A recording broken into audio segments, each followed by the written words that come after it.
Akabenje kano kaguddewo ku ssaawa nga 2 ez'enkya ya leero. Abantu 4 tebasobodde kulutonda kyokka nga balala 28 bagendedde ku bisago nga ku bano kuliko 5 abali mu mbeera embi ddala. Abafudde kuliko John Ntale abadde ddereeva wa mmotoka, Godfrey Tulyasingura, John Bosco Katungwesi ne Goodluck Twinamasco. Motoka eno ey'ekika kya Costa yalemeredde omugoba waayo agambibwa okuba nga yabadde asumagira mu kiseera we yabadde avukira n'agikkata mwala guno.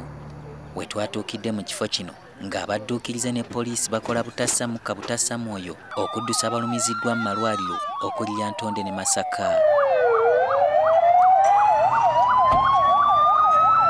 Everybody who came out, maybe an arm or a leg was broken.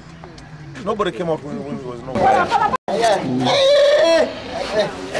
Gebaddemu abantu 32. Driver abadde omugoba waayo yafiiriddewo, then n'abantu babiri balala bafiiriddewo. Omu yafiiridde mu ddwaliro nga yakatuusibwayo kufuna obujjanjabi. Twali tuva Kanungu nga tudda Kampala nga tuva kuziika.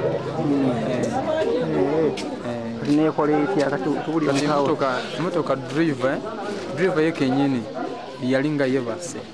Kati n'ava ku luguudo oluli gwe yabaddeko n'agenda ku lume emmotoka n'egenda mu mwala. Embeera mu ddwaliro ly'e Lyantonde ebadde yakaleega bikya ng'abasawo bakola ekisoboka okulaba nga bataasa obulamu bw'abalumiziddwa.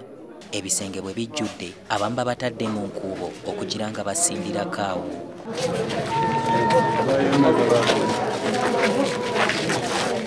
We tujjidde ku mpewo nga waliwo abalala 3 abali mu mbeera egambibwa okuba embi ddala abatwaliddwa mu ddwaliro ekkulu ery'e Mulago okwongera okujjanjabibwa.